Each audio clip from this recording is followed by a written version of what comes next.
Europe 1, j'ai choisi pour vous.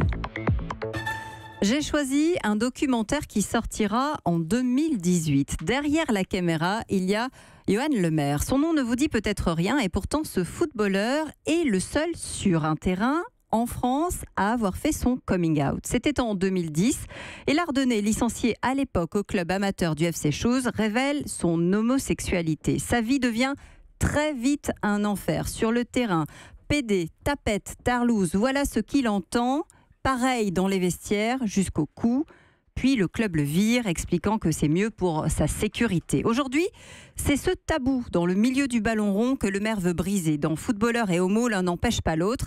Il a d'ailleurs lancé une cagnotte pour financer son film. Et c'est Michel Royer qui va l'aider dans la réalisation. Lui qui a déjà signé Sport et homosexualité, c'est quoi le problème? Sorti justement en 2010. Cette fois, face caméra, il y aura des grands noms du foot, Blanc ou Deschamps par exemple, pour une sortie espérée bien sûr avant la Coupe du Monde en France. Car le joueur qui tape toujours dans un ballon et toujours chez lui, dans les Ardennes, voudrait ne plus être le seul footballeur gay assumé en activité. J'en connais, dit-il.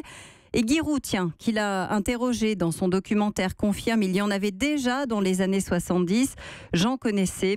Avant de reconnaître la différence, c'est que maintenant je l'aiderai. C'est donc les mentalités, et oui, qui doivent encore changer. Car quand on regarde les coming out des sportifs français, ils se comptent, écoutez bien, sur les doigts d'une seule main. La triathlète Carole Péon, la tennisman Aurélie Mauresmo, Élodie Godin, la basketteuse Marinette Pichon, la footballeuse et un seul autre homme qui vient allonger cette courte liste, Olivier Rouillet. Mais l'international français a fait son coming out une fois. Sa carrière est terminée. Europe 1.